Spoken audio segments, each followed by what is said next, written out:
If I could only watch one player in 2025, it would be Ben Werthan. I don't think you understand how dominant Werthan was in 2024. He had 17 points as a pole and scooped up 98 ground balls. That set the UVA record and was the most out of anyone in the country. In UVA's playoff game versus Hopkins, he had 10 ground balls. I genuinely don't know how that's even possible. The senior stands at 6'3", 215, and is an absolute force in the field. 2025 is going to be a scary time for opposing teams. Today, I'm going to uncover the secrets to Werthan's success on the field. While he may be bigger and more athletic than most of us, there are tons of things you can take from his playstyle and apply to your own game. The truth is, if you can't make it through a 6-minute video, you probably won't make it as a top player. So stick around and let's get into it. Here, Werthan shows us the easiest way to get more goals as a long pole. Werthan is off ball as Nunes makes this save. As soon as it hits Nunes' stick, Werthan is darting out to the midfield. This reminds me a lot of how Jared Connors played in his heyday at UVA. Werthan comes down the field in the slow break. He knows he doesn't have numbers, so he wants to get it into an attackman's stick. This is where most poles would sub off and just call it a day.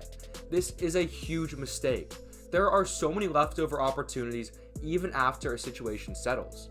Other defenders don't respect you, so it's easy to get open for a shot. This defense has a whole 23 seconds to get settled, and they still don't pick them up. Stop being in a rush to get out of the offensive end.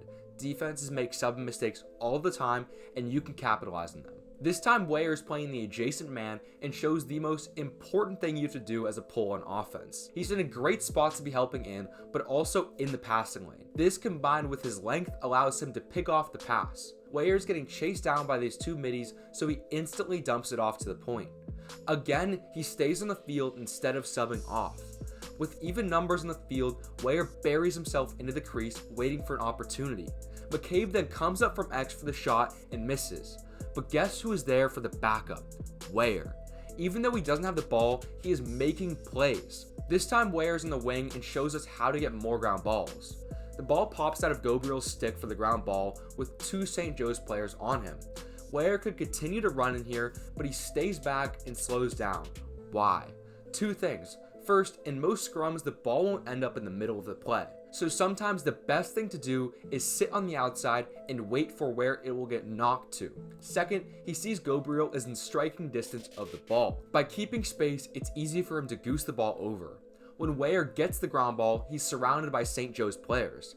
This midi comes barreling down from up top, trying to hit him. Werthan then uses the most underutilized move by long poles, a simple roll dodge. It's so effective in transition and can have attackmen running into each other like this clip. If you want to learn to clear like this, the G League Blueprint has drills for you every day of the week to make you a world-class defender and increase your stick skills. This time Werthan's off ball and shows how you can get takeaways on double teams. The on-ball D mid is stuck on this island. As a defense, this is one of the most dangerous positions. It's hard to know where the dodger will go and who the hot slide is.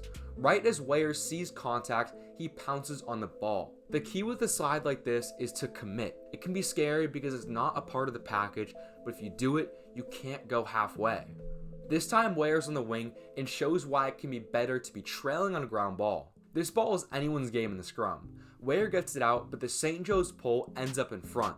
Looking at this clip, you would think the St. Joe's pole has the advantage. But many times, being behind on a ground ball can be a huge advantage. You have opportunities to disrupt the ball carrier and get an easy ground ball. Here, Werthan throws a hard slap check to the pole's bottom hand. If you can make solid contact to the bottom hand, it's practically impossible for them to pick up the ground ball. Werthan then gets the ground ball and exits out.